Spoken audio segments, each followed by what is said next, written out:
Salam pemirsa, 11 Maret.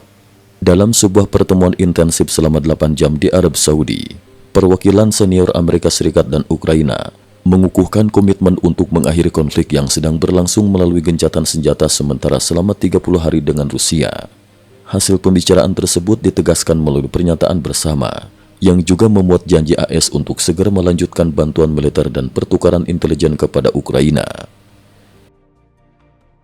Kesepakatan gencatan senjata dan bantuan militer. Menteri Luar Negeri AS, Marco Rubio, dalam komunikasi dengan pejabat Ukraina menyatakan, "Hari ini kami mengajukan usulan perdamaian yang telah diterima oleh rakyat Ukraina, yaitu melakukan gencatan senjata dan segera memulai negosiasi untuk mengakhiri perang secara berkelanjutan. Usulan ini kini akan kami sampaikan kepada Rusia. Bola sekarang berada di tangan mereka." Pernyataan tersebut menandai pergeseran fokus dari pertanyaan apakah perang akan berakhir menjadi bagaimana cara mengakhiri konflik secara berkelanjutan. Sebagai bagian dari inisiatif ini, pertukaran intelijen yang sebelumnya sempat ditangguhkan akan segera diaktifkan kembali, mendukung upaya Ukraina untuk mengkonsolidasikan posisi pertahanannya. Zelensky melalui aplikasi Telegram menegaskan bahwa gencatan senjata 30 hari akan mencakup semua lini pertempuran, tidak hanya serangan dengan misil, drone, atau bom di Laut Hitam, tetapi juga di seluruh garis depan. Ia menambahkan, AS harus meyakini Rusia untuk melakukannya, dan jika Rusia setuju, gencatan senjata akan segera dimulai. Namun Duma negara Rusia menolak usulan tersebut dengan alasan bahwa jeda selama 30 hari akan memberikan waktu bagi Ukraina untuk memperkuat persenjataan dan konsolidasi militernya. Meski begitu, juru bicara Kementerian Luar Negeri Rusia, Maria Zakharova, menyatakan keterbukaan untuk dialog dengan perwakilan AS dalam beberapa hari mendatang. Langkah strategis dalam bidang ekonomi dan energi. Selain kesepakatan gencatan senjata, pembicaraan juga mencakup rencana strategis untuk mengembangkan sumber daya mineral penting di Ukraina.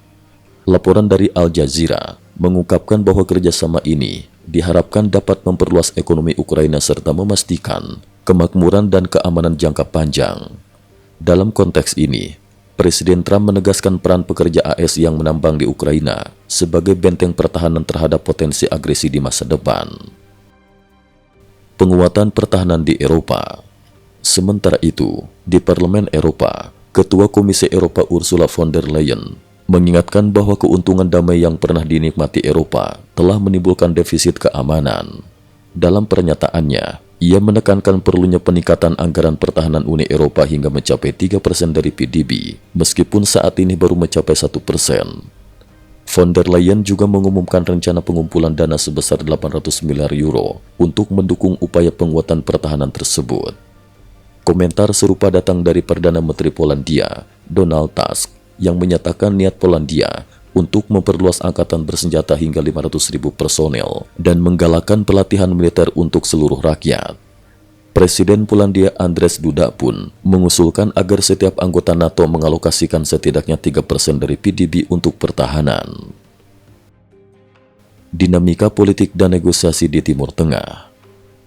Di arena yang lebih kompleks, negosiasi yang melibatkan isu-isu nuklir dan keamanan regional juga menjadi sorotan.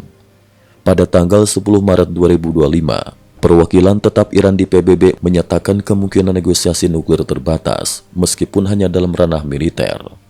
Namun pernyataan ini kemudian ditanggapi oleh Presiden Iran, Masoud Pezeshkian, yang menegaskan bahwa selama ada ancaman, negosiasi dengan AS tidak akan dilakukan dan pemerintahan AS harus bertindak sesuai kehendaknya. Isu negosiasi di Timur Tengah semakin memanas dengan usulan yang diajukan oleh utusan negosiasi Sandra AS, Adam Boehler, pada tanggal 9 Maret 2025. Boehler mengungkapkan bahwa Hamas telah mengusulkan penyerahan kendali atas jalur Gaza sebagai imbalan gencatan senjata dengan Israel selama 5 hingga 10 tahun. Usulan tersebut mencakup penyerahan kendali militer oleh Hamas serta pelepasan sandera dari AS dan Israel. Meski dinilai sebagai inisiatif awal yang konstruktif oleh pihak Hamas, rincian negosiasi tersebut memicu kemarahan di kalangan pejabat Israel, di mana penasehat strategi Israel, Ron Dermer, menentang keras negosiasi langsung tanpa koordinasi yang jelas dengan pihak Israel. Menteri Luar Negeri AS, Rubio, menegaskan bahwa saluran utama negosiasi AS tetap melalui dialog tidak langsung dengan Qatar. Kesimpulan, pertemuan senior di Arab Saudi dan serangkaian inisiatif di Eropa serta Timur Tengah menandai sebuah titik kritis dalam upaya meredakan ketegangan global dan mengakhiri konflik di Ukraina. Meski berbagai pihak masih menyuarakan keberatan dan kekhawatiran, khususnya di pihak Rusia dan Israel, kesepakatan gencatan senjata sementara dan pembaruan bantuan militer dari AS diharapkan dapat membuka jalan bagi negosiasi damai yang lebih menyeluruh. Dalam konteks geopolitik yang semakin kompleks, keputusan-keputusan strategis yang diambil hari ini akan memiliki dampak luas terhadap stabilitas regional dan keamanan global ke depan. Cukup sekian dulu. Terima kasih atas perhatiannya.